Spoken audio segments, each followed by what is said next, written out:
জয় রাধে, জয় নিতাই চৈতন্য।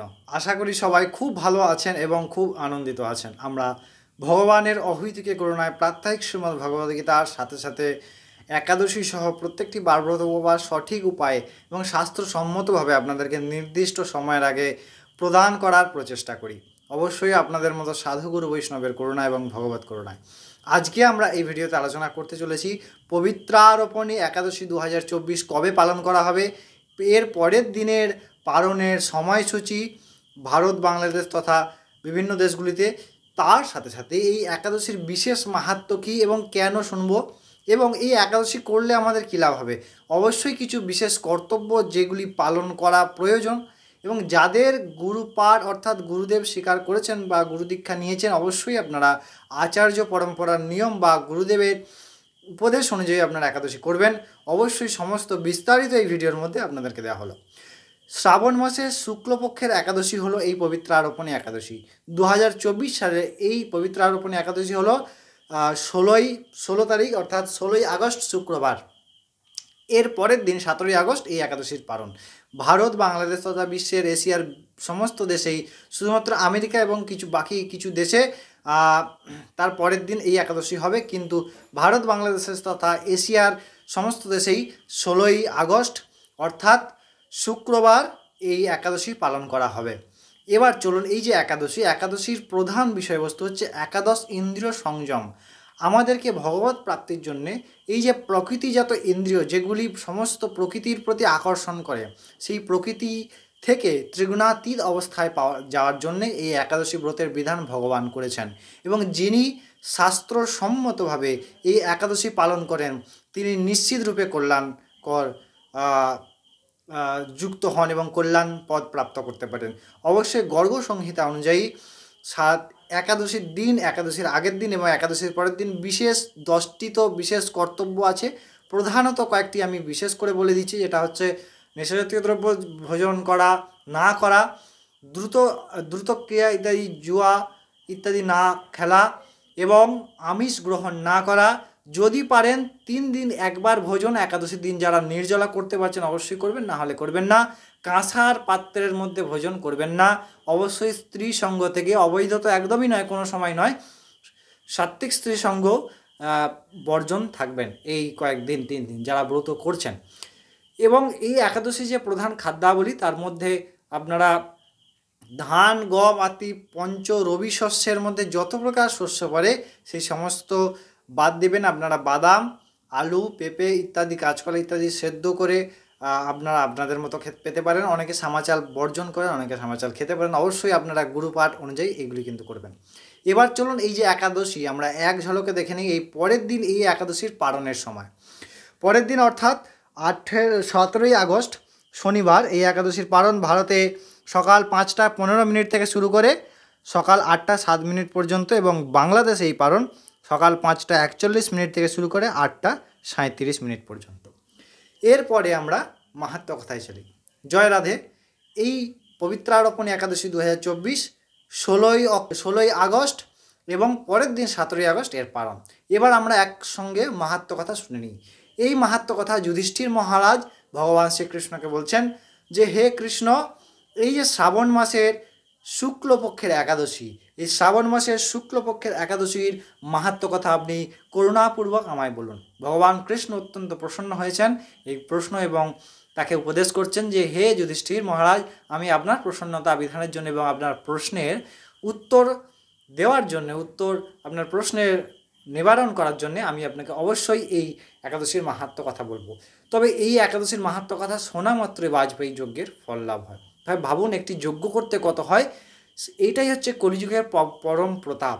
কলিযুগ পরম প্রতাপ কি না, যতক্ষণ না আমি কর্ম করি ততক্ষণ কিন্তু পাপ কর্ম হয় না, কিন্তু সৎকর্মের সংকল্প মাত্রই তার ফল লাভ হয়। তাই এই কলিযুগে আমরা জন্মগ্রহণ করেছি, মহাপ্রভু এসছেন, আরও ভগবানের কত অবতার এসছেন। আমরা এই কলিযুগে জন্মগ্রহণ করে জীবনটা যেন নষ্ট না করে ভগবত পাদ পদ্মে অর্পণ করে জীবন কাটাই। তো এর উত্তরে শ্রীকৃষ্ণ যুধিষ্ঠির মহারাজকে বলছেন যে, একদা দাপর যুগের শুরুতে মাহিষ্মতি নগরে মহিজিৎ নামে এক রাজা ছিলেন। তিনি অত্যন্ত ধার্মিক এবং সাত্ত্বিক। তিনি তার প্রজাদেরকে নিজের পুত্রের মতো, একজন রাজার কর্তব্যই হলো প্রজাদেরকে পুত্রের মতো। আজকাল আমরা তা দেখতে পাই না।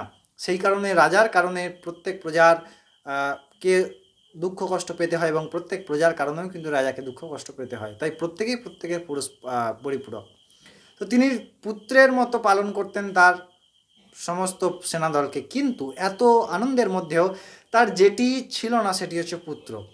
সমস্ত কিছু থাকা সত্ত্বেও যদি পুত্র না থাকে তাহলে কোনো পিতারই আনন্দ থাকে না জীবনে। তো এই জায়গা থেকে তিনি অত্যন্ত দুঃখী ছিলেন। তিনি সমস্ত প্রজার কাছে আক্ষেপ করতে লাগলেন যে, হে প্রজাগণ, আমি আমার দিক থেকে সম্পূর্ণ ধর্মসম্মতভাবে তোমাদের রক্ষণাবেক্ষণ করি, তোমাদের পালন করি।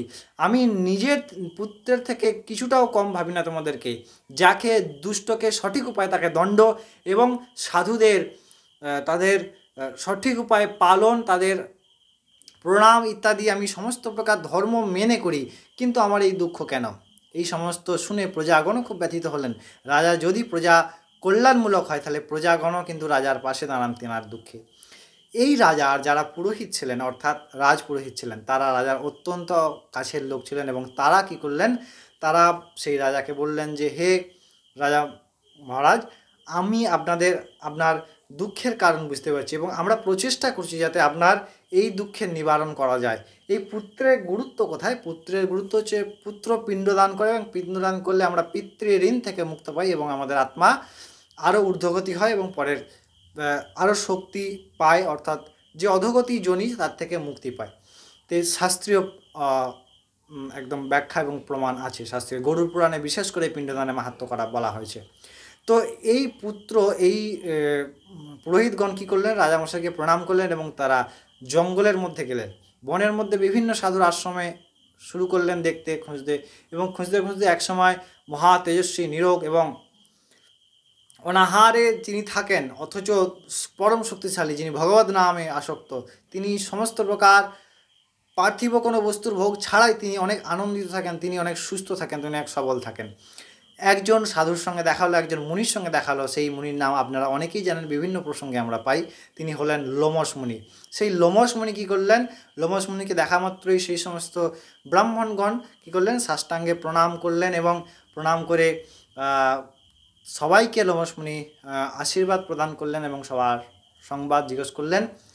এর পরিপ্রেক্ষিতে সেই রাজার যে সম্পূর্ণ বৃত্তান্ত, তিনি অত্যন্ত ধর্ম পালন করার পরেও কেন তার এই রকম দুঃখ, তিনি কারণ জানতে চাইলেন। এবং এই কারণ জানতে যাওয়ায় লোমশ মুনি বললেন যে, এইগুলি হচ্ছে আমাদের প্রারব্ধ। বর্তমানে আমরা ভালো কাজ করি বা খারাপ কাজ করি, যেগুলি ভোগ হয় সেগুলি হচ্ছে আমাদের পূর্ববর্তী জন্মের যে কর্ম, এই জন্মের দেহ গঠিত হওয়ার সঙ্গে সঙ্গে প্রাপ্ত হয়েছে, এবং যেগুলি ভোগ করতে হয়। অবশ্যই ভক্তব্যম কৃতম কর্ম শুভা অশুভম, এই সমস্ত কর্মগুলিকে বলা হয় প্রারব্ধ।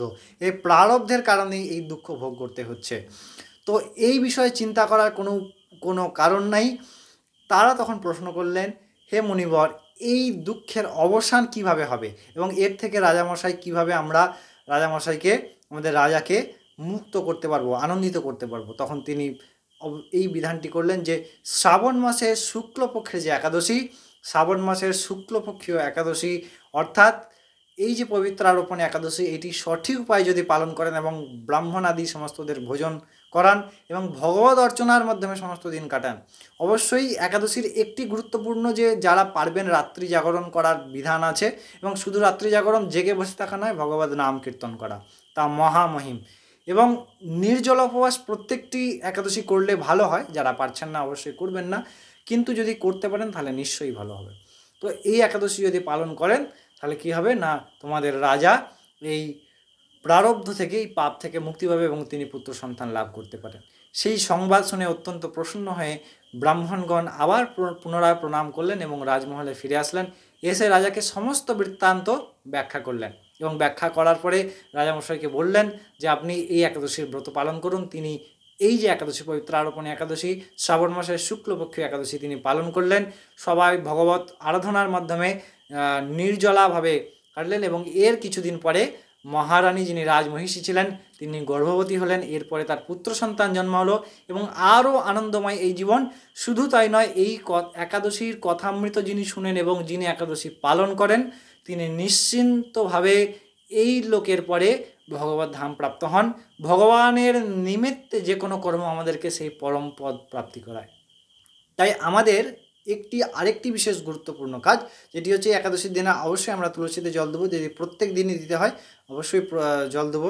আমরা ভগবত অর্চনা করব, হরিনাম সংকীর্তন বেশি করে করব, জপ আদি যদি গুরুদেব জপ দিয়ে থাকেন, যদি না থাকে যে নাম ভালো লাগে যারা করছেন, অবশ্যই মহাপ্রভু তো সবার জন্যে মহামন্ত্র দিয়েছেন, আমাদের বাংলার মহা সৌভাগ্য।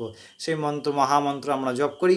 আমরা সবাইয়ের মধ্যে খুব সুন্দর করে হরিনাম করি, সঠিকভাবে একাদশী পালন করি এবং পরের দিন সঠিক সময় পালন করে তা ভগবানকে সেই ফল অর্পণ করে দিলে তা মহামহিম হয়। এবং আপনারা অবশ্যই করবেন। অবশ্যই যে বিষয়টি আরও একবার বলে দিচ্ছি, যে একাদশী সম্পূর্ণ আপনাদের গুরুপাঠ বা আপনার আচার্যের নিয়ম অনুযায়ী আপনারা করবেন। এবং যাদের গুরুপাঠ হয়নি আপনারা করতে চাইছেন, অবশ্যই এই নিয়মে পঞ্চরবি শস্য বাদ দিয়ে আপনারা গ্রহণ করুন।